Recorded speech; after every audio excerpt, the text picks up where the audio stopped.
ಆತ್ಮೀಯ ಸ್ಪರ್ಧಾರ್ಥಿಗಳೇ, ಹೊನ್ನಸಿರಿ ಕನ್ನಡ ಕೋಚಿಂಗ್ ಕ್ಲಾಸ್ಗೆ ಸ್ವಾಗತ. ನಿಮ್ಮ ಸಾಧನೆಯ ಉನ್ನತಿಗೆ ನಮ್ಮ ಕನ್ನಡದ ಸಿರಿ. ಯುಜಿಸಿ ನೆಟ್, ಕೆಸೆಟ್ ಮತ್ತು ಎಲ್ಲ ಕನ್ನಡ ಸ್ಪರ್ಧಾತ್ಮಕ ಪರೀಕ್ಷೆಯಲ್ಲಿ ಉತ್ತೀರ್ಣರಾಗಲು ಶ್ರಮಿಸುತ್ತಿರುವ ವಿದ್ಯಾರ್ಥಿಗಳಿಗಾಗಿ ಹೊನ್ನಸಿರಿ ಕನ್ನಡ ಕೋಚಿಂಗ್ ಕ್ಲಾಸ್ ಪಠ್ಯಕ್ರಮ ಆಧಾರಿತ ವಿಶೇಷ ತರಗತಿಗಳನ್ನು ಹಮ್ಮಿಕೊಂಡಿದೆ. ಈ ಅವಕಾಶವನ್ನು ನೀವೆಲ್ಲ ಸದುಪಯೋಗಪಡಿಸಿಕೊಂಡು ಆದಷ್ಟು ಬೇಗ ಯುಜಿಸಿ ನೆಟ್, ಕೆಸೆಟ್ ಪರೀಕ್ಷೆಗಳಲ್ಲಿ ಉತ್ತೀರ್ಣರಾಗಬೇಕು ಎಂದು ಶುಭ ಹಾರೈಸುತ್ತೇನೆ.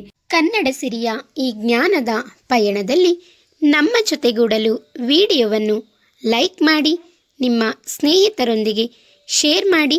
ಇಂತಹ ಮತ್ತಷ್ಟು ಉಪಯುಕ್ತ ತರಗತಿಗಳಿಗಾಗಿ ನಮ್ಮ ಚಾನಲ್ಗೆ ಈಗಲೇ ಸಬ್ಸ್ಕ್ರೈಬ್ ಆಗಿ, ಪಕ್ಕದಲ್ಲೇ ಇರುವ ಬೆಲ್ ಐಕಾನ್ ಕ್ಲಿಕ್ ಮಾಡಿ.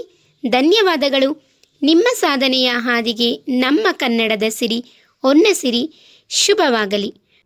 ಪ್ರಸ್ತುತ ತರಗತಿಯಲ್ಲಿ ನಾವು ಪ್ರಾಚೀನ ಕನ್ನಡ ಸಾಹಿತ್ಯ ಮತ್ತು ರಾಜಾಶ್ರಯ, ಇದಕ್ಕೆ ಸಂಬಂಧಿಸಿದಂತೆ ಚಾಲುಕ್ಯರು ಇವರ ಬಗ್ಗೆ ಒಟ್ಟು 2 ವಿಡಿಯೋಗಳನ್ನು ಮಾಡಲಾಗಿದೆ. ವಿಡಿಯೋ ಭಾಗ 1ರಲ್ಲಿ ಪ್ರಾಚೀನ ಕನ್ನಡ ಸಾಹಿತ್ಯ ಮತ್ತು ರಾಜಾಶ್ರಯ ಚಾಲುಕ್ಯರಿಗೆ ಸಂಬಂಧಿಸಿದಂತೆ ಸಂಕ್ಷಿಪ್ತ ಮಾಹಿತಿಯ ವಿವರಣೆಯನ್ನು ವಿಡಿಯೋ ಭಾಗ 1ರಲ್ಲಿ ನೋಡಬಹುದು. ಹಾಗೆಯೇ ವಿಡಿಯೋ ಭಾಗ 2ರಲ್ಲಿ ಇದಕ್ಕೆ ಅಂದರೆ ಚಾಲುಕ್ಯರಿಗೆ ಸಂಬಂಧಿಸಿದಂತೆ ಪ್ರಮುಖ ಬಹುಆಯ್ಕೆ ಪ್ರಶ್ನೆಗಳನ್ನು ನಾವು ಅಲ್ಲಿ ನೋಡೋಣ. ಅದಕ್ಕೆ ಸರಿಯಾದಂತಹ ಉತ್ತರವನ್ನು ನೀವು ಕಾಮೆಂಟ್ ಬಾಕ್ಸ್ನಲ್ಲಿ ಬರೆಯಿರಿ. ಹಾಗೆಯೇ ಇನ್ನೂ ಯಾರು ನನ್ನ ತರಗತಿಗೆ ಸಬ್ಸ್ಕ್ರೈಬ್ ಮಾಡಿಲ್ಲ, ಲೈಕ್ ಮಾಡಿಲ್ಲ, ದಯವಿಟ್ಟು ಮೊದಲು ನನ್ನ ತರಗತಿಗೆ ಒಂದು ಲೈಕ್ ಕೊಟ್ಟು ಸಬ್ಸ್ಕ್ರೈಬ್ ಮಾಡಿಕೊಳ್ಳಿ. ಹಾಗೆಯೇ ನೀವು ಕೊಡುವಂತಹ ಒಂದು ಲೈಕ್ ಮತ್ತು ನೀವು ಮಾಡುವಂತಹ ಒಂದು ಸಬ್ಸ್ಕ್ರೈಬ್ ನನಗೆ ಇನ್ನೂ ಹೆಚ್ಚಿನ ತರಗತಿಯನ್ನು ಮಾಡಲು ಪ್ರೋತ್ಸಾಹ ಸಿಕ್ಕಿದಂತಾಗುತ್ತದೆ. ಬನ್ನಿ ತರಗತಿಯನ್ನು ಪ್ರಾರಂಭಿಸೋಣ. ಪ್ರಮುಖ ಆಧಾರ ಗ್ರಂಥಗಳು: ಕನ್ನಡ ಸಾಹಿತ್ಯ ಚರಿತ್ರೆ, ಡಾಕ್ಟರ್ ತಸು ಶಾಮರಾಯ. ಕನ್ನಡ ಸಾಹಿತ್ಯ ಚರಿತ್ರೆ, ಡಾಕ್ಟರ್ ರಂಶ್ರೀ ಮುಗಳಿ. ಪ್ರಾಚೀನ ಕನ್ನಡ ಸಾಹಿತ್ಯ ರೂಪಗಳು: Hamsapriya. The history of Kannada literature, Edward P Rice. The Chalukyas of Vemulavada, doctor N Venkataramanayya. Badami ಚಾಲುಕ್ಯರ ಶಾಸನ ಸಾಹಿತ್ಯ, ಕರ್ನಾಟಕ ಇತಿಹಾಸ ಅಕಾಡೆಮಿ ಪ್ರಕಟಣೆ. ಇಮ್ಮಡಿ ಪುಲಕೇಶಿ ಮತ್ತು ಚಾಲುಕ್ಯರ ಇತಿಹಾಸ ಸಂಶೋಧನಾ ಪ್ರಕಟಣೆ. ಕರ್ನಾಟಕ ಇತಿಹಾಸ ದರ್ಶನ ಸಂಪುಟಗಳು, ಕರ್ನಾಟಕ ಇತಿಹಾಸ ಅಕಾಡೆಮಿ. ಕವಿರಾಜ ಮಾರ್ಗ ಮತ್ತು ರಾಜಪ್ರಭುತ್ವದ ಚಿಂತನೆಗಳು, ವಿದ್ವತ್ ಪ್ರಬಂಧಗಳ ಸಂಗ್ರಹ. 10. ಸಮಗ್ರ ಕರ್ನಾಟಕ ಇತಿಹಾಸ ಮತ್ತು ಸಂಸ್ಕೃತಿ, ಕನ್ನಡ ಮತ್ತು ಸಂಸ್ಕೃತಿ ಇಲಾಖೆಯ ಪ್ರಕಟಣೆಗಳು. ಇಷ್ಟು ಮೂಲ ಆಧಾರಗಳು. ಪ್ರಾಚೀನ ಕನ್ನಡ ಸಾಹಿತ್ಯ ಮತ್ತು ರಾಜಾಶ್ರಯ, ಅದರಲ್ಲಿ ಚಾಲುಕ್ಯರಿಗೆ ಸಂಬಂಧಿಸಿದಂತಹ ಪ್ರಮುಖ ಸಾಕ್ಷಿ ಆಧಾರಗಳಾಗಿವೆ ಎಂದು ಹೇಳಬಹುದು. ಇನ್ನು ವಿಷಯದ ಬಗ್ಗೆ ಸ್ವಲ್ಪ ಪೀಠಿಕೆ ಭಾಗವನ್ನು ನೋಡೋಣ. ಪ್ರಾಚೀನ ಕನ್ನಡ ಸಾಹಿತ್ಯ ಮತ್ತು ರಾಜಾಶ್ರಯ ಚಾಲುಕ್ಯರು ಕ್ರಿಸ್ತಶಕ 6ನೇ ಶತಮಾನದಿಂದ 12ನೇ ಶತಮಾನದವರೆಗೆ ಆಳಿದ ಚಾಲುಕ್ಯ ರಾಜವಂಶದ ಯುಗವು ಕನ್ನಡ ಸಾಹಿತ್ಯ ಚರಿತ್ರೆಯ ಅತ್ಯಂತ ಪ್ರಮುಖ ಕಾಲಘಟ್ಟವಾಗಿದೆ. ಕ್ರಿಸ್ತಶಕ 6ನೇ ಶತಮಾನದಿಂದ ಎಷ್ಟನೇ ಶತಮಾನ? 6ನೇ ಶತಮಾನದಿಂದ 12ನೇ ಶತಮಾನದವರೆಗೆ ಆಳಿದ ಚಾಲುಕ್ಯ ರಾಜವಂಶ ಕನ್ನಡ ಸಾಹಿತ್ಯ ಚರಿತ್ರೆಯಲ್ಲಿ ಅತ್ಯಂತ ಪ್ರಮುಖ ಕಾಲಘಟ್ಟವಾಗಿದೆ ಅಂತ ಹೇಳ್ಬೋದು. ಎಷ್ಟನೇ ಕಾಲಘಟ್ಟ? ಕ್ರಿಸ್ತಶಕ 6ನೇ ಶತಮಾನದಿಂದ 12ನೇ ಶತಮಾನದವರೆಗೆ ಆಳಿದಂತಹ ಪ್ರಮುಖ ಕನ್ನಡ ಸಾಹಿತ್ಯ ಚರಿತ್ರೆಯ ಕಾಲಘಟ್ಟಗಳಲ್ಲಿ ಚಾಲುಕ್ಯರು ಆಳಿದಂತಹ ಕಾಲಘಟ್ಟವು ಕೂಡ ಬಹಳ ಮುಖ್ಯವಾಗಿದೆ ಅಂತ ಹೇಳ್ಬೋದು. ಇತಿಹಾಸದ ಅಧ್ಯಯನದ ಅನುಕೂಲಕ್ಕಾಗಿ ಇವರನ್ನು ಬಾದಾಮಿ ಚಾಲುಕ್ಯರು ಮತ್ತು ಬಸವ ಕಲ್ಯಾಣದ ಚಾಲುಕ್ಯರು ಎಂದು 2 ಭಾಗಗಳಾಗಿ ವಿಂಗಡಿಸಲಾಗಿದೆ. ಇತಿಹಾಸದ ಅಧ್ಯಯನದ ಅನುಕೂಲಕ್ಕಾಗಿ ಇತಿಹಾಸದ ಪ್ರಕಾರ ಇವರ ಬಗ್ಗೆ ತಿಳ್ಕೊಳ್ಳೋದಕ್ಕೋಸ್ಕರ ಅಧ್ಯಯನ ಮಾಡೋದಕ್ಕೋಸ್ಕರ 2 ಭಾಗವಾಗಿ ವಿಂಗಡಣೆಯನ್ನು ಮಾಡ್ಕೊಂಡಿದ್ದಾರೆ. ಒಂದು ಬಾದಾಮಿ ಚಾಲುಕ್ಯರು ಮತ್ತು ಮತ್ತೊಂದು ಕಲ್ಯಾಣದ ಚಾಲುಕ್ಯರು. ಇವರನ್ನು ಬಸವ ಕಲ್ಯಾಣದ ಚಾಲುಕ್ಯರು ಅಂತಲೂ ಕೂಡ ಮತ್ತೊಂದು ಹೆಸರಿನಿಂದ ಕರೆಯಲಾಗಿದೆ. ಈ ರೀತಿ 2 ಭಾಗಗಳಾಗಿ ಇವರನ್ನು ಏನು ಮಾಡಿದ್ದಾರೆ, ವಿಭಾಗವನ್ನು ಮಾಡ್ಕೊಂಡಿದ್ದಾರೆ. ಯಾಕೆ ಅಂತಂದರೆ ಇತಿಹಾಸದ ಅಧ್ಯಯನದ ಅನುಕೂಲಕ್ಕೆ ನಮಗೆ ಇದು ಸ್ವಲ್ಪ ಸರಳವಾಗಲಿ ಅನ್ನೋದಕ್ಕೋಸ್ಕರ 2 ಭಾಗವಾಗಿ ವಿಂಗಡಣೆ ಮಾಡಿಕೊಳ್ಳಲಾಗಿದೆ. ಇನ್ನು ಬಾದಾಮಿ ಚಾಲುಕ್ಯರ ಕಾಲದಲ್ಲಿ ಕನ್ನಡದ ಲಿಪಿ ಮತ್ತು ಶಾಸನ ಸಾಹಿತ್ಯವು ಭದ್ರವಾದ ಅಡಿಪಾಯವನ್ನು ಪಡೆದುಕೊಂಡರೆ, ನೋಡಿ ಗಮನಿಸ್ಕೊಳ್ಳಿ, ಬಾದಾಮಿ ಚಾಲುಕ್ಯರ ಕಾಲದಲ್ಲಿ ಆಯಿತಾ, ಬಾದಾಮಿ ಚಾಲುಕ್ಯರ ಕಾಲದಲ್ಲಿ ಕನ್ನಡದ ಲಿಪಿ ಆಯಿತಾ, ಕನ್ನಡದ ಲಿಪಿ ಮತ್ತು ಶಾಸನ ಸಾಹಿತ್ಯ, ಕನ್ನಡದ ಲಿಪಿ ಮತ್ತು ಶಾಸನ ಸಾಹಿತ್ಯ ಭದ್ರವಾದ ಅಡಿಪಾಯವನ್ನು ಪಡೆದುಕೊಂಡರೆ, ಇಲ್ಲಿ ಯಾವುದಕ್ಕೆ ಹೆಚ್ಚಿನ ಒಂದು ಪ್ರಾಶಸ್ತ್ಯ ಸಿಕ್ಕಿತಪ್ಪ ಅಂತಂದರೆ ಕನ್ನಡದ ಲಿಪಿ ಮತ್ತು ಶಾಸನ ಸಾಹಿತ್ಯ ಭದ್ರವಾದಂಥ ಅಡಿಪಾಯವನ್ನು ಪಡೆದುಕೊಂಡ್ರೆ ಇಲ್ಲಿ ಬಾದಾಮಿ ಚಾಲುಕ್ಯರ ಕಾಲದಲ್ಲಿ. ಹಾಗೆಯೇ ಬಸವ ಕಲ್ಯಾಣದ ಚಾಲುಕ್ಯರ ಕಾಲದಲ್ಲಿ ಶ್ರೇಷ್ಠ ಚಂಪು ಕಾವ್ಯಗಳು ಮತ್ತು ವಿವಿಧ ವೈಜ್ಞಾನಿಕ ಶಾಸ್ತ್ರ ಗ್ರಂಥಗಳು ಉತ್ತುಂಗಕ್ಕೇರಿದವು. ಗೊತ್ತಾಯ್ತಾ? ಬಸವ ಕಲ್ಯಾಣದ ಚಾಲುಕ್ಯರ ಕಾಲದಲ್ಲಿ ನಾವೇನು ನೋಡ್ಬೋದು ಅಂತಂದರೆ ಶ್ರೇಷ್ಠವಾದಂಥ ಚಂಪು ಕಾವ್ಯಗಳು ರಚನೆ ಆದವು ಅವಾಗ, ಆಯಿತಾ. ಮತ್ತು ವಿವಿಧ ವೈಜ್ಞಾನಿಕ ಶಾಸ್ತ್ರ ಗ್ರಂಥಗಳು ಉತ್ತುಂಗ ಶಿಖರಕ್ಕೆ ಏರಿದವು. ಯಾರ್ಯಾರ ಕಾಲದಲ್ಲಿ ಯಾವ್ಯಾವುದಕ್ಕೆ ಪ್ರಾಶಸ್ತ್ಯತೆ ಸಿಕ್ತು ಅನ್ನೋದನ್ನು ನಾವು ನೋಡಿದ್ವಿ. ಏನು, ಬಾದಾಮಿ ಚಾಲುಕ್ಯರ ಕಾಲದಲ್ಲಿ ಕನ್ನಡ ಲಿಪಿ ಮತ್ತು ಶಾಸನ ಸಾಹಿತ್ಯಕ್ಕೆ ಭದ್ರವಾದಂಥ ಒಂದು ಅಡಿಪಾಯ ಸಿಕ್ಕಿದ್ದಾದರೆ ಬಸವ ಕಲ್ಯಾಣದ ಚಾಲುಕ್ಯರ ಒಂದು ಕಾಲದಲ್ಲಿ ಶ್ರೇಷ್ಠ ಚಂಪು ಕಾವ್ಯಗಳು, ಅದ್ರ ಜೊತೆಗೆ ವಿವಿಧ ವೈಜ್ಞಾನಿಕ ಶಾಸ್ತ್ರ ಗ್ರಂಥಗಳು ಅಂದರೆ ವ್ಯಾಕರಣ ಗ್ರಂಥಗಳಾಗಿರ್ಬೋದು, ಶಾಸ್ತ್ರ ಗ್ರಂಥಗಳಾಗಿರ್ಬೋದು, ಇವುಗಳು ಉತ್ತುಂಗ ಶಿಖರಕ್ಕೆ ಏರಿದವು. ಯಾರ ಒಂದು ಕಾಲದಲ್ಲಿ? ಕಲ್ಯಾಣಿ ಚಾಲುಕ್ಯರ ಒಂದು ಕಾಲದಲ್ಲಿ ಅಂತ ನಾವು ಹೇಳ್ಬೋದು. ಇಷ್ಟು ಕೂಡ ಏನು ಈ ಪೀಠಿಕಾ ಭಾಗದ ಒಂದು ಪ್ರವೇಶವನ್ನು ನಾವು ನೋಡಿದ್ವಿ. ಇನ್ನು ಮುಂದಿನ ವಿಷಯವನ್ನು ನೋಡೋಣ. ಬಾದಾಮಿ ಚಾಲುಕ್ಯರು, ಇದಕ್ಕೆ ಸಂಬಂಧಿಸಿದಂತೆ ಮಾಹಿತಿಯನ್ನು ನಾವು ನೋಡೋದಾದರೆ, ಬಾದಾಮಿ ಚಾಲುಕ್ಯರು ರಾಜಧಾನಿ ಬಾದಾಮಿ ಅಥವಾ ವಾತಾಪಿ, ಇದನ್ನು ಕೂಡ ನೀವು ನೆನಪಲ್ಲಿ ಇಟ್ಕೊಬೇಕು, ಪರೀಕ್ಷೆಯಲ್ಲಿ ಕೇಳ್ತಾರೆ, ಸರಿನಾ. ಇವ್ರ ಕಾಲ ಕ್ರಿಸ್ತಶಕ 543ರಿಂದ 753.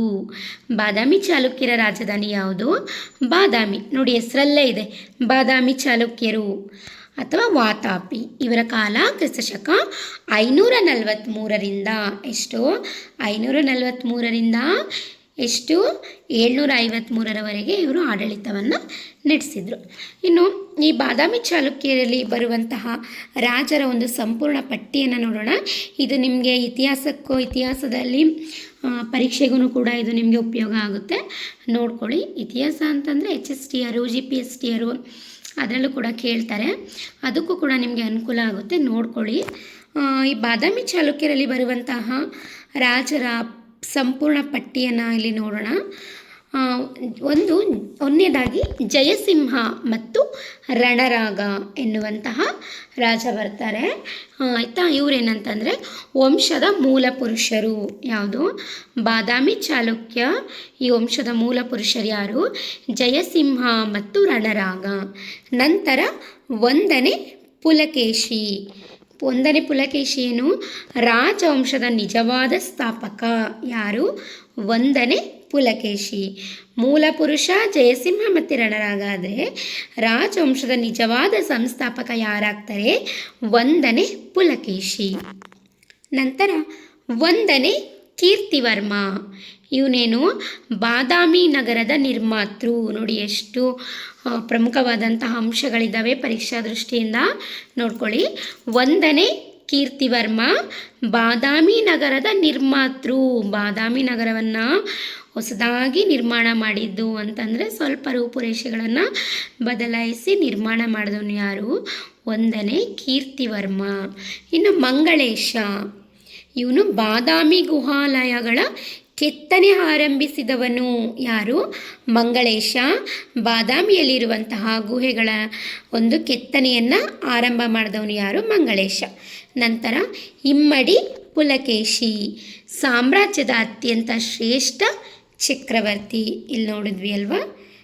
ಇಲ್ಲಿ ನೋಡಿದ್ದು 1ನೇ ಪುಲಕೇಶಿ, ರಾಜವಂಶದ ನಿಜವಾದ ಸ್ಥಾಪಕ, ಕನ್ಫ್ಯೂಸ್ ಮಾಡ್ಕೋಬೇಡಿ.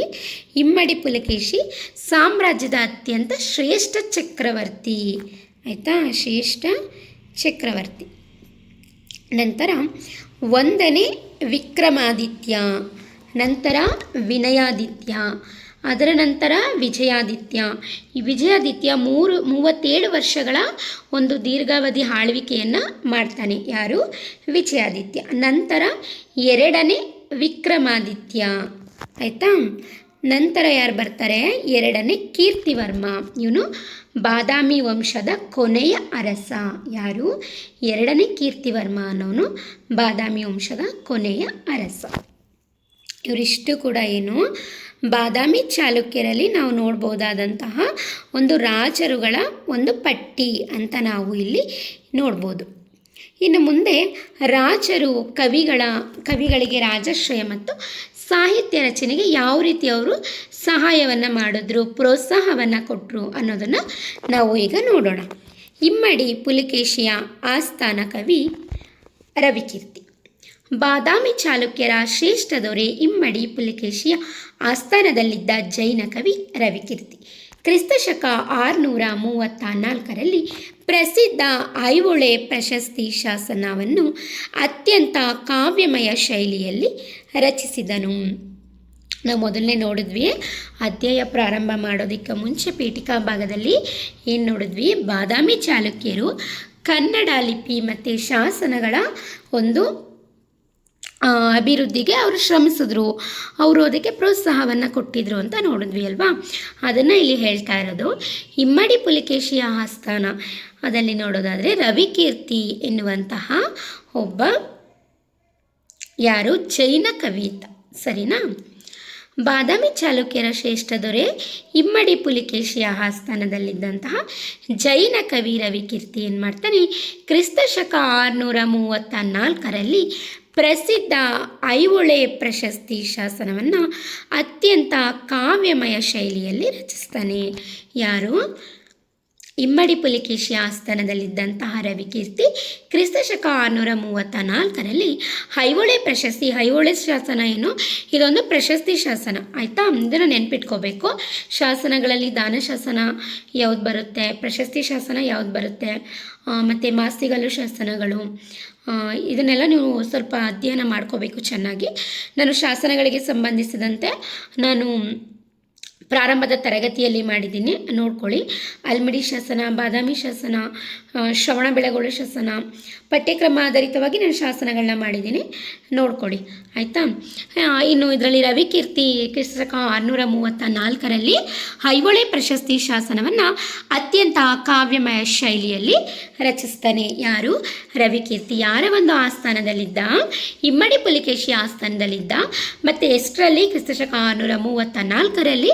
ಹಾಗೆಯೇ ಐಹೊಳೆ ಶಾಸನ ಅನ್ನೋದೇನು? ಇದೊಂದು ಪ್ರಶಸ್ತಿ ಶಾಸನವಾಗಿದೆ. ನೋಡಿ, ಇಷ್ಟು ಒಂದು 4-5 ಲೈನಲ್ಲಿ ಎಷ್ಟು ಪ್ರಶ್ನೆಗಳನ್ನು ತೆಗಿಬೋದು ಅನ್ನೋದನ್ನ ನೋಡ್ಕೊಳ್ಳಿ. ಆಯಿತಾ? ಈ ಥರ ಪ್ರಶ್ನೆಗಳನ್ನ ಅವರು ಅರೇಂಜ್ ಮಾಡಿ ಕೇಳ್ತಾರೆ, ನೀವೆಲ್ಲದಕ್ಕೂ ರೆಡಿಯಾಗಿರಬೇಕಾಗುತ್ತೆ. ಇನ್ನು ಇಮ್ಮಡಿ ಪುಲಕೇಶಿಯ ಕಾಲವನ್ನು ನೋಡೋಣ. ಕಾಲದಲ್ಲಿ ಇಮ್ಮಡಿ ಪುಲಕೇಶಿಯ ಕಾಲದಲ್ಲಿ ಏನೇನು ರಚನೆ ಆಯಿತು, ಯಾರು ರಚನೆ ಮಾಡಿದ್ರು ಅನ್ನೋದನ್ನು ನಾವು ನೋಡೋಣ.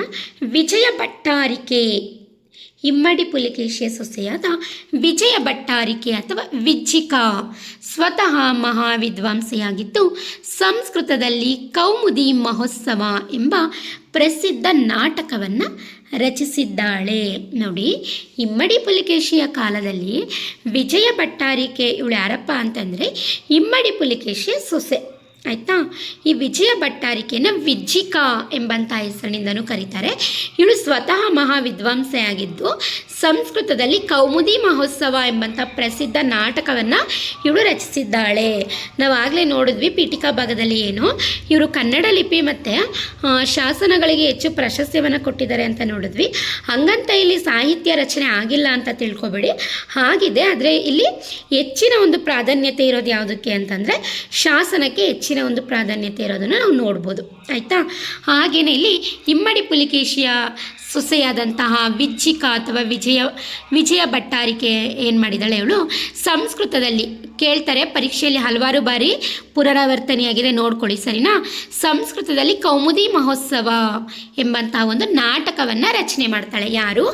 ವಿಜಯ ಭಟ್ಟಾರಿಕೆ ಅಥವಾ ವಿಜ್ಜಿಕಾ. ಅವಳ ಮತ್ತೊಂದು ಹೆಸರು ಏನು ಅಂತಲೂ ಕೇಳ್ತಾರೆ, ವಿಜ್ಜಿಕಾ.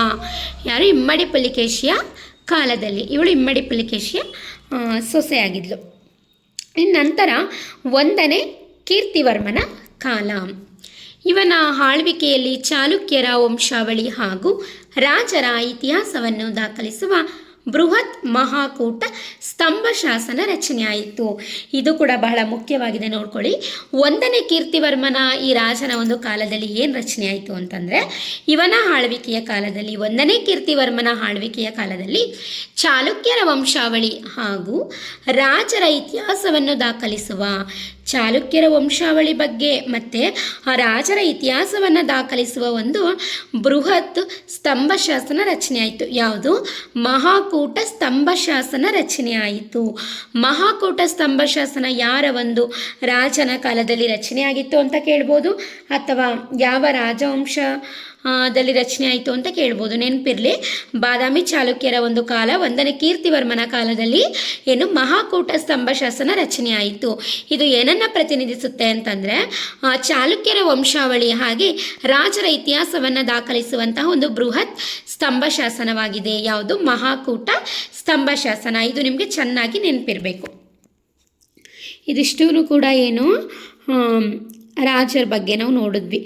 ಆಯಿತಾ. ರಾಜರ ಒಂದು ಸ್ಥಾನದಲ್ಲಿದ್ದಂತಹ ಕವಿ ರಚಿಸಿರುವಂತಹ ಶಾಸನ ಮತ್ತು ರಾಜರ ಒಂದು ಕಾಲದಲ್ಲಿ ಏನು ಸ್ತಂಭ ಶಾಸನ, ಮಹಾಕೂಟ ಸ್ತಂಭ ಶಾಸನ ಯಾರ ಒಂದು ಕಾಲದಲ್ಲಿ ರಚನೆ ಆಯಿತು ಅನ್ನೋದನ್ನು ಕೂಡ ನಾವು ನೋಡಿದ್ವಿ.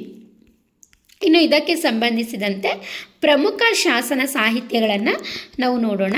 ಕಪ್ಪೆ ಅರಭಟ್ಟನ ಶಾಸನ ಕ್ರಿಸ್ತಶಕ 700. ನೋಡಿ, ಇದಕ್ಕೆ ಸಂಪೂರ್ಣವಾದಂತಹ ಮಾಹಿತಿ ನನ್ನ ತರಗತಿಯಲ್ಲಿ ನಾನು ಅಪ್ಲೋಡ್ ಮಾಡಿದ್ದೀನಿ ನನ್ನ ಕ್ಲಾಸಲ್ಲಿ, ಬಾದಾಮಿ ಶಾಸನ.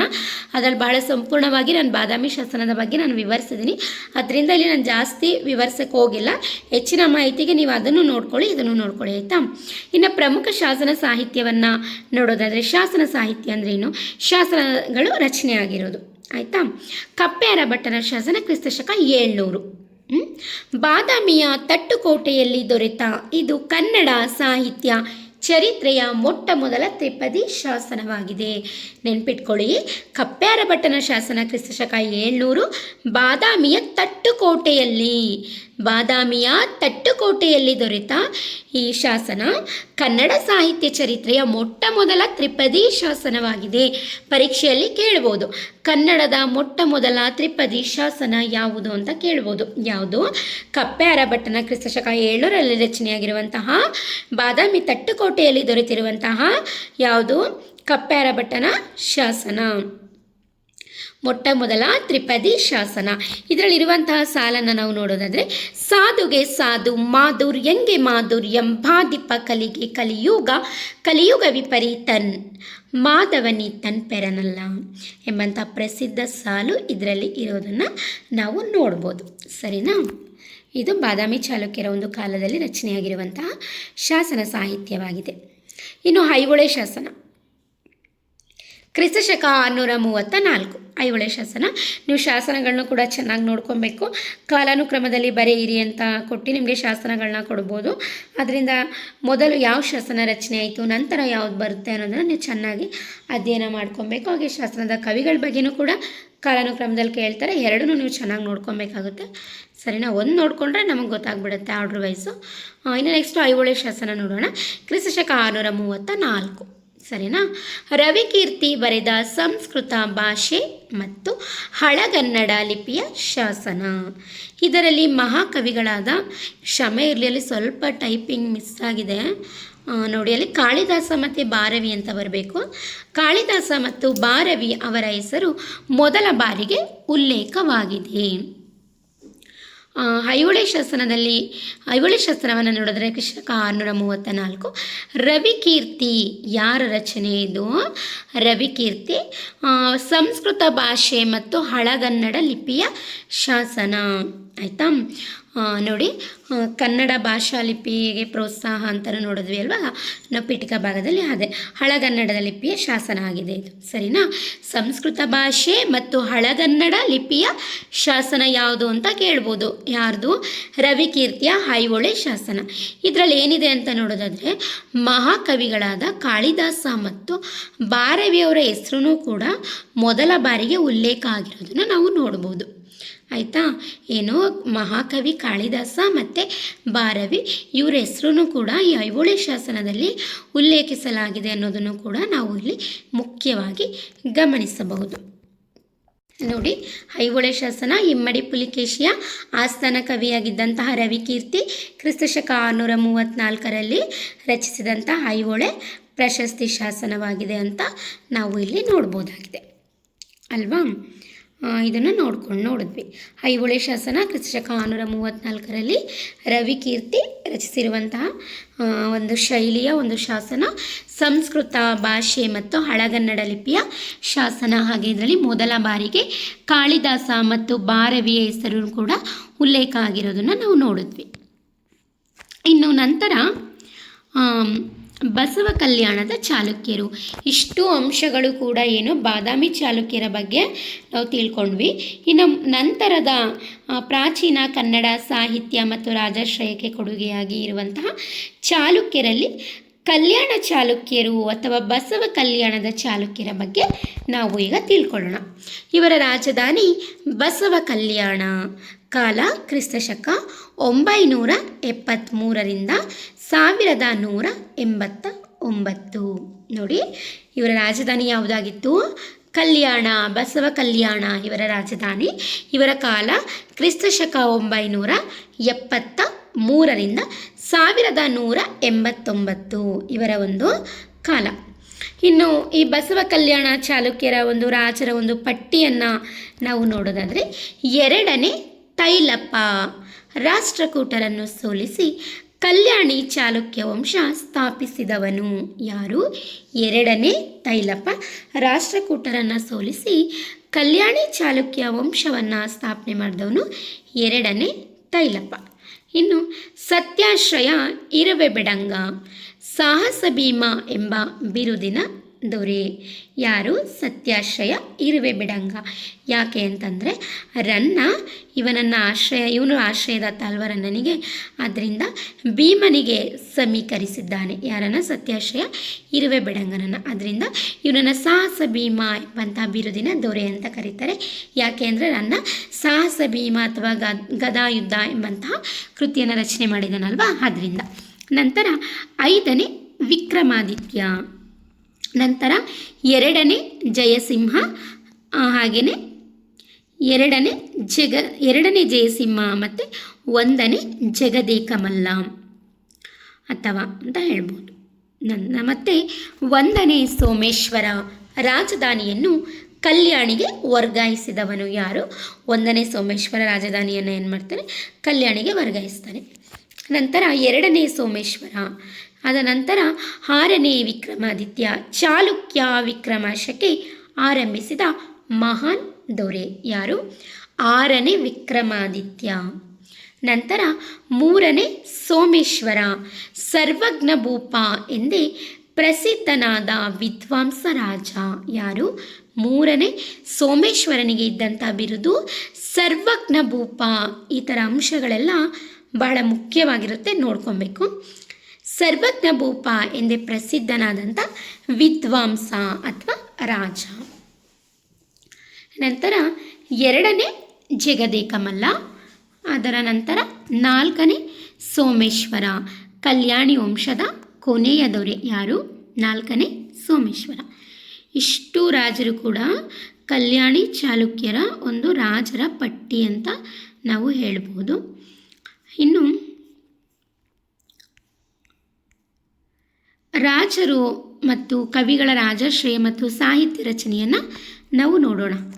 ಇವರ ಕಾಲದಲ್ಲಿದ್ದಂತಹ ಯಾವುದು ಕಲ್ಯಾಣಿ ಚಾಲುಕ್ಯರ ಒಂದು ಕಾಲದಲ್ಲಿದ್ದಂತಹ ರಾಜರು ಕವಿಗಳಿಗೆ ರಾಜಾಶ್ರಯವನ್ನು ಕೊಟ್ಟು ಹೇಗೆ ಅವರು ಸಾಹಿತ್ಯವನ್ನು ರಚನೆ ಮಾಡೋದಕ್ಕೆ ಅವರು ಪ್ರೋತ್ಸಾಹವನ್ನು ಕೊಟ್ಟಿದ್ರು ಅಂತ ನಾವು ಇಲ್ಲಿ ನೋಡೋದಾದರೆ ಕಾವ್ಯಗಳು ಮತ್ತು ಕವಿಗಳ ರಾಜಾಶ್ರಯ ನೋಡೋಣ. ಸತ್ಯಾಶ್ರಯ ಇರುವೆ ಬೆಡಂಗನ ಆಸ್ಥಾನ. ಸತ್ಯಾಶ್ರಯ ರಾಜ ಇರುವೆ ಬೆಡಂಗನ ಆಸ್ಥಾನವನ್ನು ನೋಡೋದಾದರೆ ಮಹಾಕವಿ ರನ್ನ. ಆಯಿತಾ, ಇವನೊಂದು ಆಸ್ಥಾನದಲ್ಲಿ ಯಾರಿದ್ರು? ಮಹಾಕವಿ ರನ್ನ ಅನ್ನೋನಿದ್ದ. ಎರಡನೇ ತೈಲಪ ಮತ್ತು ಸತ್ಯಾಶ್ರಯ ಇಬ್ಬರು ರನ್ನನಿಗೆ ಆಶ್ರಯ ನೀಡಿದ್ದರು. ರನ್ನನಿಗೆ ಆಶ್ರಯ ನೀಡಿದವರು ಯಾರು ಅಂತಂದರೆ ಎರಡನೇ ತೈಲಪ ಮತ್ತು ಸತ್ಯಾಶ್ರಯ ಇರುವೆ ಬೆಡಂಗ. ಇವರಿಬ್ಬರೂ ಕೂಡ ರನ್ನನಿಗೆ ಆಶ್ರಯವನ್ನು ನೀಡಿದರು. ರನ್ನನು ಸತ್ಯಾಶ್ರಯನ ವೀರತ್ವವನ್ನು ಮೆಚ್ಚಿ ಸಾಹಸ ಭೀಮಾ ವಿಜಯಂ ಅಂದರೆ ಗದಾಯುದ್ಧ ಎಂಬ ವೀರರಸ ಪ್ರಧಾನ ಚಂಪು ಕಾವ್ಯವನ್ನು ಬರೆದನು. ನೋಡಿ, ಕಲ್ಯಾಣಿ ಚಾಲುಕ್ಯರ ಒಂದು ಕಾಲದಲ್ಲಿ ಕಾವ್ಯಗಳ ರಚನೆಗೆ ಹೆಚ್ಚು ಪ್ರಾಶಸ್ತ್ಯವನ್ನು ಕೊಟ್ಟಿದ್ದರು. ಅದಕ್ಕೆ ಆ ಕಾವ್ಯದಲ್ಲಿ ಚಂಪು ಶೈಲಿಗೆ ಹೆಚ್ಚು ಪ್ರೋತ್ಸಾಹ ಇತ್ತು. ಆ ಚಂಪು ಶೈಲಿ ಹೆಚ್ಚು ರಚನೆಯಾಗಿರೋದು, ಸರಿನಾ? ಅದನ್ನು ಇಲ್ಲಿ ಹೇಳ್ತಾ ಇರೋದು. ಸತ್ಯಾಶ್ರಯ ಇರುವೆ ಬೆಡಂಗನ ಆಸ್ಥಾನ, ಇದರಲ್ಲಿ ರನ್ನ ಕವಿ ಇದ್ದ. ಎರಡನೇ ತೈಲಪ ಮತ್ತು ಸತ್ಯಾಶ್ರಯ ಇವರಿಬ್ಬರು ಕೂಡ ರನ್ನನಿಗೆ ಆಶ್ರಯವನ್ನು ಕೊಟ್ಟಿದ್ದರು. ರನ್ನ ಏನು ಮಾಡ್ತಾನೆ, ಸತ್ಯಾಶ್ರಯನ ವೀರತ್ವವನ್ನು ಮೆಚ್ಚಿ ಅವನು ಸಾಹಸ ಭೀಮಾ ವಿಜಯಂ ಎಂಬಂತಹ ಒಂದು ಕೃತಿಯನ್ನು ರಚನೆ ಮಾಡಿ, ಚಂಪು ಕಾವ್ಯವನ್ನು ರಚನೆ ಮಾಡಿ ಅಲ್ಲಿ ಯಾರನ್ನು ಸತ್ಯಾಶ್ರಯ ಇರುವೆ ಬೆಡಂಗನ ಅವನು ಕಥೆಯ ನಾಯಕನಿಗೆ ಹೋಲಿಸ್ತಾನೆ. ಹಾಗೆಯೇ ವೀರರಸ ಪ್ರಧಾನವಾಗಿರುವಂಥ ಒಂದು ಚಂಪು ಕಾವ್ಯ ಇದು. ಆಯಿತಾ, ಅವನಲ್ಲಿರುವಂಥ ವೀರತ್ವವನ್ನು ಮೆಚ್ಚಿ, ಸತ್ಯಾಶ್ರಯನ ವೀರತ್ವವನ್ನು ಮೆಚ್ಚಿ ಇವನು ಸಾಹಸ ಭೀಮಾ ವಿಜಯಂ ಎಂಬಂಥ ಒಂದು ವೀರರಸ ಪ್ರಧಾನ ಚಂಪು ಕಾವ್ಯವನ್ನು ನಮ್ಮ ರನ್ನ ಬರೀತಾರೆ. ಇದಲ್ಲದೆ ಕನ್ನಡದ ಮೊದಲ ಶಬ್ದಕೋಶವಾದ ರನ್ನಕಂದ ಮತ್ತು ಅಜಿತನಾಥ ಪುರಾಣ ಇದನ್ನು ಕೂಡ ಇದೇ ಕಾಲದಲ್ಲಿ ರಚನೆ ಮಾಡ್ತಾನೆ, ಸರಿನಾ? ರನ್ನ ಸಾಹಸ ಭೀಮಾ ವಿಜಯಂ ಅಥವಾ ಗದಾಯುದ್ಧ ಅಂದರೆ ಸತ್ಯಾಶ್ರಯ ಇರುವೆ ಬೆಡಂಗನ ವೀರತ್ವವನ್ನು ನೋಡಿ ಅವನು ಈ ಕೃತಿ ರಚನೆ ಮಾಡಿ ಕಥಾನಾಯಕ ಭೀಮನಿಗೆ ಏನು ಮಾಡ್ತಾನೆ, ಸತ್ಯಾಶ್ರಯನನ್ನು ಹೋಲಿಕೆ ಮಾಡಿ ಬರೆದನಲ್ವಾ ಆ ಚಂಪು ಕಾವ್ಯವನ್ನು. ಅದ್ರ ಜೊತೆಗೆ ರನ್ನ ಕನ್ನಡದ ಮೊದಲ ಶಬ್ದಕೋಶವಾದಂತಹ ರನ್ನಕಂದ ಮತ್ತು ಅಜಿತನಾಥ ಪುರಾಣ ಇವೆರಡು ಕೃತಿಗಳನ್ನು ಕೂಡ ಇವನು ಇದೇ ಕಾಲದಲ್ಲಿ ರನ್ನ ರಚನೆ ಮಾಡ್ತಾನೆ ಅಂತ ನಾವು ನೋಡ್ಬೋದು. ಇನ್ನು ನಂತರ ಸಾಮಂತರಾಜ ಹರಿಕೇಸರಿ. ಸಾಮಂತರಾಜ ಹರಿಕೇಸರಿಯ ಆಸ್ಥಾನ ಕವಿ ಯಾರು?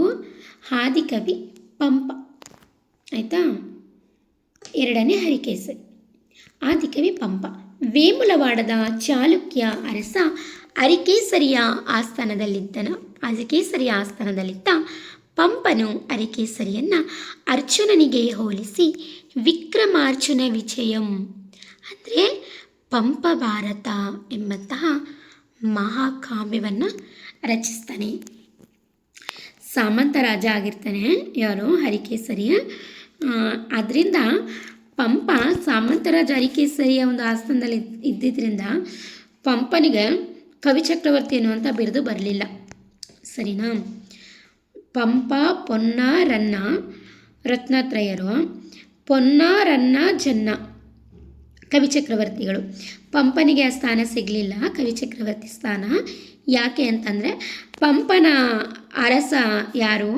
ಹರಿಕೇಸರಿ. ಇವನು ಸಾಮಂತ ರಾಜ ಆಗಿದ್ದ, ಅದರಿಂದ ಅವನಿಗೆ ಕವಿ ಚಕ್ರವರ್ತಿ ಎನ್ನುವಂಥ ಬಿರುದು ಬರಲಿಲ್ಲ, ಸರಿನಾ? ವೇಮುಲವಾಡದ ಚಾಲುಕ್ಯ ಅರಸ ಹರಿಕೇಸರಿ ಆಸ್ಥಾನದಲ್ಲಿ ಪಂಪ ಏನು ಮಾಡ್ತಾನೆ, ಹರಿಕೇಸರಿಯನ್ನು ಅರ್ಜುನನಿಗೆ ಹೋಲಿಸಿ ವಿಕ್ರಮಾರ್ಜುನ ವಿಜಯಂ ಎಂಬಂತಹ ಒಂದು ಚಂಪು ಶೈಲಿಯ ಕಾವ್ಯವನ್ನು ಅವನು ರಚನೆ ಮಾಡ್ತಾನೆ. ಈ ವಿಕ್ರಮಾರ್ಜುನ ವಿಜಯಂ ಎಂಬಂತಹ ಒಂದು ಚಂಪು ಶೈಲಿಯ ಕಾವ್ಯಕ್ಕಿರುವಂತಹ ಮತ್ತೊಂದು ಹೆಸರು ಪಂಪ ಭಾರತ. ಇದನ್ನೆಲ್ಲ ಕೂಡ ನೀವು ಚೆನ್ನಾಗಿ ನೆನಪಿಟ್ಕೊಬೇಕು. ಪರೀಕ್ಷೆಯಲ್ಲಿ ಪರ್ಯಾಯ ಹೆಸರುಗಳನ್ನೇ ಕೇಳೋದು, ಹೆಚ್ಚಿನ ಕನ್ನಡ ಸ್ಪರ್ಧಾತ್ಮಕ ಪರೀಕ್ಷೆಗಳಲ್ಲಿ ನೆನ್ಪಿಟ್ಕೊಳ್ಳಿ. ಗದಾಯುದ್ಧ ಸಾಹಸ ಭೀಮ ವಿಜಯಂ ಅಂತ ನೋಡಿದ್ವಿ ಅಲ್ವಾ. ಹಾಗೆಯೇ ವಿಕ್ರಮಾರ್ಜುನ ವಿಜಯಂಗೆ ಪರ್ಯಾಯ ಹೆಸರು ಯಾವುದು? ಪಂಪ ಭಾರತ. ಸರಿನಾ? ಪಂಪ ಏನು ಮಾಡ್ತಾನೆ, ಅರ್ಜುನನನ್ನು ಹರಿಕೇಸರಿಯನ್ನು ಅರ್ಜುನನಿಗೆ ಹೋಲಿಸಿ ಅವನು ಈ ಕಾವ್ಯವನ್ನು ರಚನೆ ಮಾಡ್ತಾನೆ ಚಂಪು ಶೈಲಿಯಲ್ಲಿ. ಇನ್ನು ಚಾಲುಕ್ಯರ ಆರಂಭಿಕ ಕಾಲದಲ್ಲಿ ನೋಡೋದಾದರೆ 1ನೇ ನಾಗವರ್ಮ ಕ್ರಿಸ್ತಶಕ 990 ಅವಧಿಯಲ್ಲಿ ಬಾಳಿದ ಈತ ಕನ್ನಡದ ಪ್ರಥಮ ಸ್ವತಂತ್ರ ಛಂದಸ್ಸಿನ ಗ್ರಂಥವಾದ ಛಂದೋಂಬುದಿ ಮತ್ತು ಬಾಣಭಟ್ಟನ ಕೃತಿಯ ಅನುವಾದವಾದ ಕರ್ನಾಟಕ ಕಾದಂಬರಿ ಚಂಪು ಕಾವ್ಯವನ್ನು ರಚಿಸ್ತಾನೆ. ಸರಿನಾ? ಪೀಠಿಕಾ ಭಾಗದಲ್ಲಿ ನೋಡಿದ್ವಿ ನೋಡಿ. ಕಲ್ಯಾಣಿ ಚಾಲುಕ್ಯರ ಒಂದು ಕಾಲದಲ್ಲಿ ಚಂಪು ಶೈಲಿಯ ಕಾವ್ಯಗಳು ಮತ್ತು ಶಾಸ್ತ್ರ ಗ್ರಂಥಗಳ ಒಂದು ರಚನೆಗೆ ಹೆಚ್ಚಾಗಿ ಉತ್ತುಂಗ ಶಿಖರಕ್ಕೆ ಏರಿತು ಅಂತ ನೋಡಿದ್ವಿ ಅಲ್ವಾ. ಅದನ್ನು ಇಲ್ಲಿ ಹೇಳ್ತಾ ಇರೋದು. ಚಾಲುಕ್ಯರ ಒಂದು ಆರಂಭಿಕ ಕಾಲದಲ್ಲಿ 1ನೇ ನಾಗವರ್ಮ ಕ್ರಿಸ್ತಶಕ 990 ಅವಧಿಯಲ್ಲಿ ಈತ ಇರ್ತಾನೆ. ಎಷ್ಟು? ಕ್ರಿಸ್ತಶಕ 990 ಒಂದು ಅವಧಿಯಲ್ಲಿ ಬಾಳಿದಂತಹ ಈತ ವ್ಯಕ್ತಿ ಕನ್ನಡದ ಪ್ರಥಮ ಸ್ವತಂತ್ರ ಛಂದಸ್ಸಿನ ಗ್ರಂಥ ಯಾವುದು? ಛಂದೋಂಬುದಿ. ಇದನ್ನು ಇವನು ರಚನೆ ಮಾಡ್ತಾನೆ. ಅದರ ಜೊತೆಗೆ ಬಾಣಭಟ್ಟನ ಕೃತಿಯ ಅನುವಾದವಾದ ಕರ್ನಾಟಕ ಕಾದಂಬರಿ ಎಂಬಂತಹ ಚಂಪು ಕಾವ್ಯವನ್ನು ಕೂಡ ಇವನು ರಚನೆ ಮಾಡ್ತಾನೆ. 1ನೇ ನಾಗವರ್ಮ ಚಾಲುಕ್ಯರ ಒಂದು ಆರಂಭಿಕ ಕಾಲದವನಾಗಿದ್ದು ಇವನು ಕನ್ನಡದ ಪ್ರಥಮ ಸ್ವತಂತ್ರ ಛಂದಸ್ಸಿನ ಗ್ರಂಥ ಯಾವುದು? ಛಂದೋಂಬುದಿ. ಛಂದೋಂಬುದಿಯನ್ನು ಪ್ರಥಮ ಸ್ವತಂತ್ರ ಛಂದಸ್ಸಿನ ಗ್ರಂಥ, ಕನ್ನಡದ ಪ್ರಥಮ ಸ್ವತಂತ್ರ ಛಂದಸ್ಸಿನ ಗ್ರಂಥ ಯಾವುದು ಅಂತ ಕೇಳ್ಬೋದು. ನೀವು ಗಮನಿಸ್ಕೊಳ್ಳಿ, ಯಾವುದು? ಛಂದೋಂಬುದಿ. ಅದ್ರ ಜೊತೆಗೆ ಇವನ ಮತ್ತೊಂದು ಕೃತಿ ಯಾವುದು ಅಂತಂದರೆ ಕರ್ನಾಟಕ ಕಾದಂಬರಿ. ಈ ಕರ್ನಾಟಕ ಕಾದಂಬರಿಯನ್ನು ಈ 1ನೇ ನಾಗವರ್ಮ, ಕನ್ಫ್ಯೂಸ್ ಮಾಡ್ಕೋಬೇಡಿ, 1ನೇ ನಾಗವರ್ಮ ಬೇರೆ, 2ನೇ ನಾಗವರ್ಮ ಬೇರೆ. 1ನೇ ನಾಗವರ್ಮ 2 ಕೃತಿಗಳನ್ನ ಬರೀತಾನೆ, ಕರ್ನಾಟಕ ಕಾದಂಬರಿ ಮತ್ತು ಛಂದೋಂಬುದಿ. 2ನೇ ನಾಗವರ್ಮ 5 ಕೃತಿಗಳನ್ನ ಬರೀತಾನೆ. ಮುಂದಿನ ತರಗತಿಯಲ್ಲಿ ನಾವು ನಾಗವರ್ಮನ ಬಗ್ಗೆ ನೋಡೋಣ. ಸರಿನಾ? ಈಗ ನೋಡ್ಕೊಳ್ಳಿ, ಇಲ್ಲಿ 1ನೇ ನಾಗವರ್ಮ 2 ಕೃತಿ ಬರೀತಾನೆ, ಆಯಿತಾ. ಒಂದು ಛಂದೋಂಬುದಿ ಮತ್ತು ಕರ್ನಾಟಕ ಕಾದಂಬರಿ. ಹಾಗೆಯೇ ಈ ಕರ್ನಾಟಕ ಕಾದಂಬರಿ ಅನ್ನೋದೇನು? ಬಾಣಭಟ್ಟ ಕೃತಿಯ, ಬಾಣಭಟ್ಟ ರಚನೆ ಮಾಡಿರುವಂತಹ ಕೃತಿಯ ಒಂದು ಅನುವಾದ. ಸರಿನಾ? ಅವನು ಸಂಸ್ಕೃತದಲ್ಲಿ ರಚನೆ ಮಾಡಿದ್ದಾನೆ. ಬಾಣಭಟ್ಟನ ಕೃತಿಯ ಒಂದು ಅನುವಾದವೇ ಕರ್ನಾಟಕ ಕಾದಂಬರಿ. ಏನು? ಇದು ಚಂಪು ಕಾವ್ಯದಲ್ಲಿ ಇವನು 1ನೇ ನಾಗವರ್ಮ ರಚಿಸಿದ್ದಾನೆ ಅಂತ ನಾವು ಇಲ್ಲಿ ನೋಡ್ಬೋದು. ಇನ್ನು ವ್ಯಾಕರಣ, ಲಕ್ಷಣ ಮತ್ತು ಶಾಸ್ತ್ರಗ್ರಂಥ ಇವುಗಳಿಗೆ ರಾಜಶ್ರೇಯವನ್ನು ನಾವು ನೋಡೋದಾದರೆ ಏನಂದರೆ, ಈಗಿನ ಈ ಕಾಲದಲ್ಲಿ ವ್ಯಾಕರಣ ಗ್ರಂಥ ರಚನೆ ಇತ್ತು. ವ್ಯಾಕರಣ ಗ್ರಂಥದ ಲಕ್ಷಣ ಏನು ಅಥವಾ ಶಾಸ್ತ್ರ ಗ್ರಂಥಗಳ ಲಕ್ಷಣ ಏನು, ಮತ್ತು ಯಾರ ಒಂದು ರಾಜಶ್ರಯದಲ್ಲಿ ಆ ಶಾಸ್ತ್ರ ಗ್ರಂಥಗಳು ರಚನೆ ಆಯಿತು ಅನ್ನೋದನ್ನು ನಾವು ನೋಡೋಣ. 2ನೇ ಜಗದೇಕ ಮಲ್ಲನ ಆಸ್ಥಾನ ನಾಗವರ್ಮ. 2ನೇ ನಾಗವರ್ಮ ಈ ದೊರೆಯ ಆಸ್ಥಾನದಲ್ಲಿ ಕಟಕಾಚಾರ್ಯನಾಗಿದ್ದ 2ನೇ ನಾಗವರ್ಮ ಅತ್ಯಂತ ಪ್ರಮುಖ ಲಾಕ್ಷಣಿಕ ಕೃತಿಗಳನ್ನು ನೀಡಿದನು. ನೋಡಿ, 2ನೇ ನಾಗವರ್ಮನ ಬಗ್ಗೆ ನಾವು ಹೇಳಿದ್ವಲ್ವ, ಇಲ್ಲೇ ಬಂತು ನೋಡಿ. 2ನೇ ಜಗದೇಕ ಮಲ್ಲನ ಆಸ್ಥಾನದಲ್ಲಿ ಯಾರು? 2ನೇ ನಾಗವರ್ಮ ಇದ್ದ. ಯಾರ ಒಂದು ಆಸ್ಥಾನ? 2ನೇ ಜಗದೇಕ ಮಲ್ಲನ ಆಸ್ಥಾನದಲ್ಲಿ. ಒಟ್ಟಾರೆಯಾಗಿ ನೋಡೋದಾದರೆ ಇವರೆಲ್ಲ ಕಲ್ಯಾಣಿ ಚಾಲುಕ್ಯರೇನೆ. ಸರಿನಾ? ಬಸವ ಕಲ್ಯಾಣ ಚಾಲುಕ್ಯರು, ಅದರಲ್ಲಿ ರಾಜರುಗಳು ಬೇರೆ ಅಷ್ಟೇ. ಸರಿನಾ? 2ನೇ ಜಗದೇಕ ಮಲ್ಲನ ಆಸ್ಥಾನದಲ್ಲಿ ಏನು 2ನೇ ನಾಗವರ್ಮ ದೊರೆ ಏನು ಮಾಡ್ತಾನೆ? ಕಟಕಾಚಾರ್ಯನಾಗಿದ್ದ. ಸರಿನಾ? ಕಟಕಾಚಾರ್ಯನ ಒಂದು ಹುದ್ದೆಯನ್ನು ಇವನು ಪಡ್ಕೊಂಡಿದ್ದ. ಇವನು ಅತ್ಯಂತ ಪ್ರಮುಖ ಲಾಕ್ಷಣಿಕ ಕೃತಿಗಳನ್ನು ಕೂಡ ಇವನು ರಚನೆ ಮಾಡಿದ್ದಾನೆ. ಅದ್ಯಾವುದು ಅಂತ ನಾವು ನೋಡೋಣ. ಕರ್ನಾಟಕ ಭಾಷಾ ಭೂಷಣ. ಕರ್ನಾಟಕ ಭಾಷಾ ಭೂಷಣ, ಆಯಿತಾ. ಸಂಸ್ಕೃತ ಭಾಷೆಯಲ್ಲಿ ಬರೆಯಲಾದ ಪ್ರಥಮ ಕನ್ನಡ ವ್ಯಾಕರಣ ಗ್ರಂಥ. ನೋಡಿ, ಸಂಸ್ಕೃತ ಭಾಷೆಯಲ್ಲಿ ಬರೆಯಲಾಗಿರುವಂತಹ ಪ್ರಥಮ ಕನ್ನಡ ವ್ಯಾಕರಣ ಗ್ರಂಥ ಯಾವುದು ಅಂತಂದರೆ ಕರ್ನಾಟಕ ಭಾಷಾ ಭೂಷಣ. ಇದು ಯಾರು ರಚನೆ ಮಾಡಿದ್ದಾರೆ ಅಂತ ಕೇಳ್ಬೋದು. 1ನೇ ನಾಗವರ್ಮ, 2ನೇ ನಾಗವರ್ಮ, ನಾಗಚಂದ್ರ, ನಾಗರಾಜ, ಈ ಥರ ನಮಗೆ ಕನ್ಫ್ಯೂಸ್ ಮಾಡೋದಕ್ಕೆ, ಗೊಂದಲ ಮಾಡೋದಕ್ಕೆ ಕೇಳ್ಬೋದು. ನೀವು ಎಚ್ಚರಿಕೆಯಿಂದ ಓದ್ಕೊಳ್ಳಿ. ಯಾರು ಕರ್ನಾಟಕ ಭಾಷಾ ಭೂಷಣವನ್ನು ರಚನೆ ಮಾಡಿರೋದು ಯಾವ ಭಾಷೆಯಲ್ಲಿ? ಸಂಸ್ಕೃತ ಭಾಷೆಯಲ್ಲಿ ಯಾರು ಎರಡನೇ ನಾಗವರ್ಮ. ಆಯಿತಾ, ಇದು ಸಂಸ್ಕೃತ ಭಾಷೆಯಲ್ಲಿ ಬರೆಯಲಾದಂಥ ಪ್ರಥಮ ಕನ್ನಡ ವ್ಯಾಕರಣ ಗ್ರಂಥ ಅಂತ ಹೇಳಲಾಗಿದೆ. ಇನ್ನು ಕಾವ್ಯಾವಲೋಕನನು ಕೂಡ ಎರಡನೇ ನಾಗವರ್ಮನೆ ರಚನೆ ಮಾಡಿರೋದು. ಇದರಲ್ಲಿ ಏನಿದೆ ಅಂತಂದರೆ ಕಾವ್ಯದ ದೋಷ, ಗುಣ ಮತ್ತು ಅಲಂಕಾರಗಳನ್ನು ವಿವರಿಸುವ ಶ್ರೇಷ್ಠ ಕಾವ್ಯಮೀಮಾಂಸೆ ಗ್ರಂಥ. ನೋಡಿ, ಇದು ಲಕ್ಷಣ ಗ್ರಂಥ, ಸರಿನಾ? ಲಕ್ಷಣ ಗ್ರಂಥದಲ್ಲಿ ಏನಿದೆ, ಕಾವ್ಯದ ದೋಷ, ಕಾವ್ಯ ರಚನೆ ಆಗಿರುತ್ತಲ್ವ, ರಚನೆ ಆಗಿರುವಂಥ ಕಾವ್ಯದಲ್ಲಿ ಏನು ದೋಷಗಳಿದೆ, ಕಾವ್ಯದ ದೋಷಗಳು ಮತ್ತು ಕಾವ್ಯ ಒಳಗೊಂಡಿರುವಂಥ ಗುಣಗಳೇನು ಮತ್ತು ಕಾವ್ಯ ಒಳಗೊಂಡಿರುವಂಥ ಅಲಂಕಾರಗಳೇನು ಎಂಬುದನ್ನು ವಿವರಿಸುವಂಥ ಒಂದು ಶ್ರೇಷ್ಠ ಕಾವ್ಯ ಮೀಮಾಂಸೆ ಕೃತಿ. ಕಾವ್ಯದ ಬಗ್ಗೆ ಹೇಳೋದು. ಇದಕ್ಕೆ ಹೆಚ್ಚಿನ ಮಾಹಿತಿಯನ್ನು ನಾವು ಭಾರತೀಯ ಕಾವ್ಯ ಮೀಮಾಂಸೆಯನ್ನು ಅಧ್ಯಯನ ಮಾಡಿದಾಗ ತುಂಬ ಚೆನ್ನಾಗಿ ಕಾವ್ಯದ ಬಗ್ಗೆ ನಾವು ತಿಳ್ಕೊಳ್ಳೋಣ. ಆ ಭಾರತೀಯ ಕಾವ್ಯ ಮೀಮಾಂಸೆ ಎನ್ನುವಂಥ ಕಾನ್ಸೆಪ್ಟ್ ಮಾತ್ರ ತುಂಬ ಚೆನ್ನಾಗಿದೆ, ಅಷ್ಟೇ ಸರಳವಾಗಿದೆ, ಹಾಗೆ ಅಷ್ಟೇ ಸ್ವಲ್ಪ ಪದ್ಯಗಳು ಜಾಸ್ತಿ ಇದೆ. ಹಳೆಗನ್ನಡದ ಪದ್ಯ ಸ್ವಲ್ಪ ಶ್ಲೋಕದ ಥರ ಇದೆ, ನಾವು ಸ್ವಲ್ಪ ಅದನ್ನು ಕಲಿಬೇಕು ಚೆನ್ನಾಗಿ. ತುಂಬ ಚೆನ್ನಾಗಿದೆ, ಅಧ್ಯಯನ ಮಾಡೋಣ ಅದನ್ನು ಕೂಡ. ನೋಡಿ, ಕಾವ್ಯ ಮೀಮಾಂಸೆ ಒಂದು ಗ್ರಂಥ ಇದು. ಯಾವುದು? ಕಾವ್ಯಾವಲೋಕನ. ಕಾವ್ಯದ ದೋಷ, ಕಾವ್ಯದ ಗುಣ, ಕಾವ್ಯದ ಅಲಂಕಾರ, ಒಟ್ಟಾರೆಯಾಗಿ ಕಾವ್ಯದ ಬಗ್ಗೆ ವಿವರಿಸುವಂಥ ಒಂದು ಶ್ರೇಷ್ಠ ಕಾವ್ಯ ಮೀಮಾಂಸೆ ಗ್ರಂಥ ಅಂತ ನಾವು ಹೇಳ್ಬೋದು. ಆಯಿತಾ? ಇನ್ನು ನಾಗವರ್ಮ ಹಲವಾರು ಕೃತಿಗಳನ್ನ ರಚನೆ ಮಾಡಿದ್ದಾರೆ, ಅದನ್ನು ಮುಂದಿನ ತರಗತಿಯಲ್ಲಿ ನಾವು ನೋಡೋಣ, ಸರಿನಾ? ಇನ್ನು ಎರಡನೇ ಜಯಸಿಂಹನ ಕಾಲದಲ್ಲಿ ಎರಡನೇ ಚಾವುಂಡರಾಯ ಇದ್ದ, ಸರಿನಾ? ಇವನ ಆಶ್ರಯದಲ್ಲಿ ಕ್ರಿಸ್ತಶಕ 1025ರಲ್ಲಿ ಲೋಕೋಪಕಾರ ಎಂಬ ಕನ್ನಡದ ಮೊದಲ ವೈಜ್ಞಾನಿಕ ಸರ್ವ ವಿಷಯ ಸಂಗ್ರಹ ಗ್ರಂಥ ರಚನೆಯಾಯಿತು. ಎರಡನೇ ಜಯಸಿಂಹ ಇವನ ಕಾಲದಲ್ಲಿ ಎರಡನೇ ಚಾವುಂಡರಾಯ ಇವನ ಆಶ್ರಯದಲ್ಲಿ ಏನು ಮಾಡ್ತಾನೆ, ಕ್ರಿಸ್ತಶಕ 1025ರಲ್ಲಿ ಲೋಕೋಪಕಾರ ಎಂಬಂಥ ಕನ್ನಡದ ಮೊದಲ ವೈಜ್ಞಾನಿಕ ಸರ್ವ ವಿಷಯ ಸಂಗ್ರಹ ಗ್ರಂಥ ಅನ್ನೋದು ರಚನೆಯಾಯಿತು. ಆಯಿತಾ? ಇನ್ನು 6ನೇ ವಿಕ್ರಮಾದಿತ್ಯನ ಕಾಲದಲ್ಲಿ ನೋಡೋದಾದರೆ ಶ್ರೀಧರಾಚಾರ್ಯ ಹಾಗೂ ಚಂದ್ರರಾಜ. 6ನೇ ವಿಕ್ರಮಾದಿತ್ಯನ ಕಾಲದಲ್ಲಿ ಬರುವಂತಹ ಕವಿಗಳು ಶ್ರೀಧರಾಚಾರ್ಯ ಮತ್ತು ಚಂದ್ರರಾಜ. ಈ ಮಹಾನ್ ದೊರೆಯ ಕಾಲದಲ್ಲಿ ಶಾಸ್ತ್ರ ಸಾಹಿತ್ಯ ಸಮೃದ್ಧವಾಗಿ ಬೆಳೆಯಿತು. ಯಾರ ಒಂದು ಕಾಲದಲ್ಲಿ? 6ನೇ ವಿಕ್ರಮಾದಿತ್ಯನ ಕಾಲದಲ್ಲಿ ಶ್ರೀಧರಾಚಾರ್ಯ ಹಾಗೂ ಚಂದ್ರರಾಜ ಇವರು ಸಾಹಿತ್ಯವನ್ನು ರಚನೆ ಮಾಡಿದರು.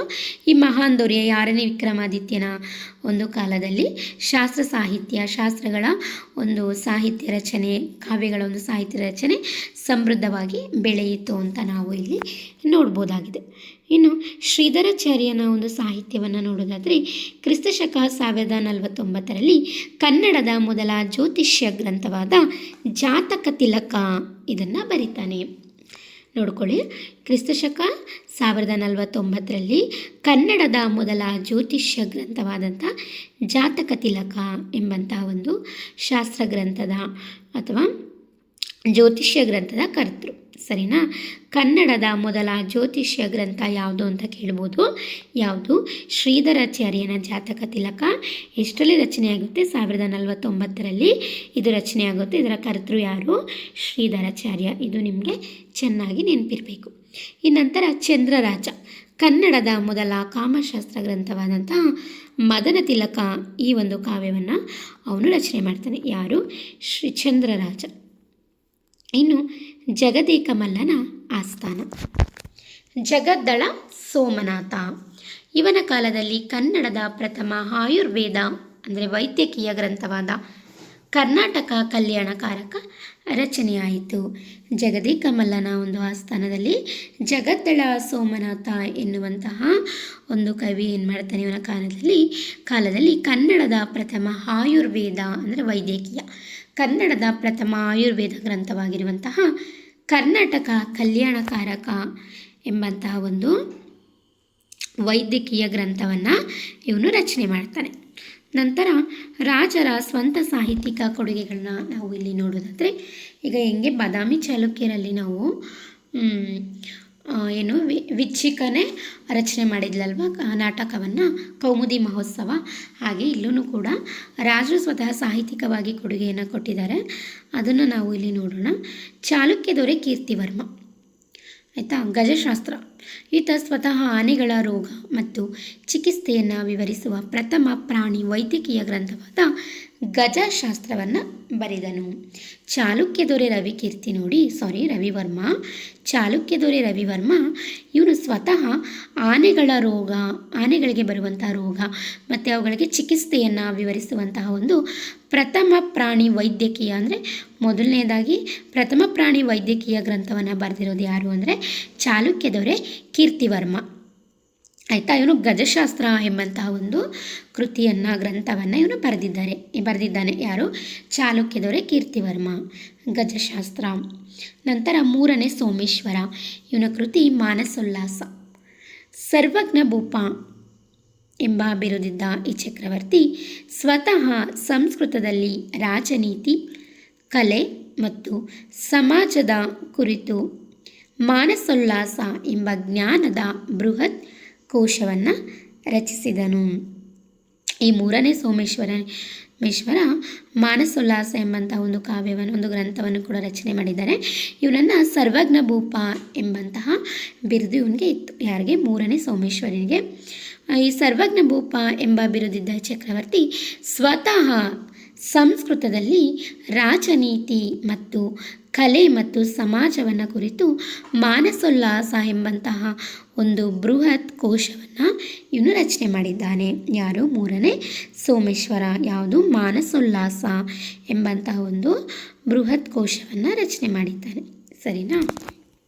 ಇಷ್ಟು ಕೂಡ ಕಲ್ಯಾಣಿ ಚಾಲುಕ್ಯರಿಗೆ ಸಂಬಂಧಿಸಿದಂತಹ ಪ್ರಮುಖ ರಾಜರುಗಳು ಮತ್ತು ಅವರ ಒಂದು ಸಾಹಿತ್ಯಿಕ ಕೊಡುಗೆ, ಆ ರಾಜರ ಆಶ್ರಯದಲ್ಲಿ ಬರುವಂತಹ ಕವಿಗಳ ಒಂದು ಸಾಹಿತ್ಯ ರಚನೆಯನ್ನು ನೋಡಿದ್ವಿ.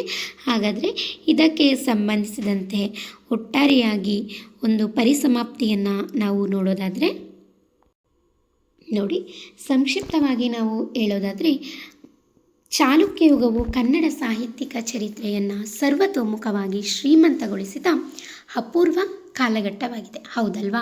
ಚಾಲುಕ್ಯ ಯುಗವು ಕನ್ನಡ ಸಾಹಿತ್ಯ ಚರಿತ್ರೆಯನ್ನು ನಿಜವಾಗ್ಲೂ ಸರ್ವತೋಮುಖವಾಗಿ ಶ್ರೀಮಂತಗೊಳಿಸಿರುವಂತಹ ಒಂದು ಅಪೂರ್ವ ಕಾಲಘಟ್ಟ ಅಂತಂದರೆ ಅದು ಚಾಲುಕ್ಯ ರಾಜವಂಶ. ಹಾಗೆಯೇ ಬಾದಾಮಿ ಚಾಲುಕ್ಯರು ತಮ್ಮ ಶಾಸನಗಳ ಮೂಲಕ ಕನ್ನಡ ಭಾಷೆಯ ಕಾವ್ಯಾತ್ಮಕ ಸೌಂದರ್ಯಕ್ಕೆ ಗಟ್ಟಿಯಾದ ಅಡಿಪಾಯವನ್ನು ಹಾಕಿಕೊಟ್ಟರೆ. ಅಂದರೆ ಬಾದಾಮಿ ಚಾಲುಕ್ಯರು ತಮ್ಮ ಶಾಸನಗಳ ಮೂಲಕ ಅವರು ಹೆಚ್ಚಾಗಿ ಶಾಸನಗಳಿಗೆ ಹೆಚ್ಚು ಪ್ರೋತ್ಸಾಹವನ್ನು ಕೊಟ್ಟಿದ್ರು ಅಂತ ನೋಡಿದ್ವಿ ಅಲ್ವಾ. ಮತ್ತು ಅವರ ಕಾಲದಲ್ಲಿ ಹೆಚ್ಚಾಗಿ ಶಾಸನಗಳೇ ರಚನೆಯಾಗಿರೋದು.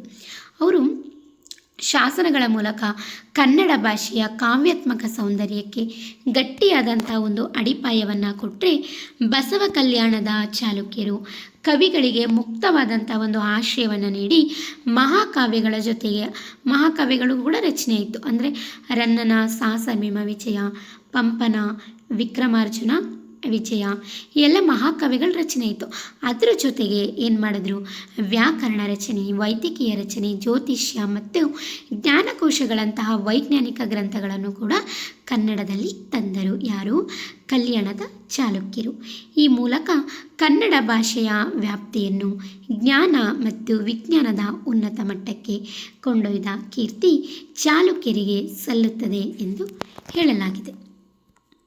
ಹಾಗಾದರೆ ಪ್ರಸ್ತುತ ತರಗತಿಯಲ್ಲಿ ನಾವು ಪ್ರಾಚೀನ ಕನ್ನಡ ಸಾಹಿತ್ಯ ಮತ್ತು ರಾಜಾಶ್ರಯ, ಇದರಲ್ಲಿ ಚಾಲುಕ್ಯರು, ಬಾದಾಮಿ ಚಾಲುಕ್ಯರು ಹಾಗೂ ಕಲ್ಯಾಣಿ ಚಾಲುಕ್ಯರು ಈ ಒಂದು ರಾಜಾಶ್ರಯದ ಬಗ್ಗೆ ನಾವು ಸಂಪೂರ್ಣವಾದಂತಹ ಮಾಹಿತಿಯನ್ನು ವಿಡಿಯೋ ಭಾಗ 1ರಲ್ಲಿ ತಿಳಿದುಕೊಂಡಿದ್ದೇವೆ.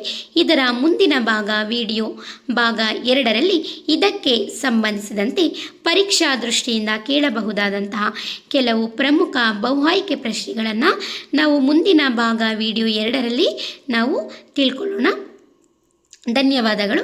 ಇನ್ನೂ ಯಾರು ನನ್ನ ತರಗತಿಗೆ ಲೈಕ್ ಮಾಡಿಲ್ಲ, ಸಬ್ಸ್ಕ್ರೈಬ್ ಮಾಡಿಲ್ಲ, ದಯವಿಟ್ಟು ನನ್ನ ತರಗತಿಗೆ ಲೈಕ್ ಮಾಡಿ, ಸಬ್ಸ್ಕ್ರೈಬ್ ಮಾಡಿ, ಹಾಗೆಯೇ ಬೆಲ್ ಐಕಾನ್ ಕ್ಲಿಕ್ ಮಾಡಿ.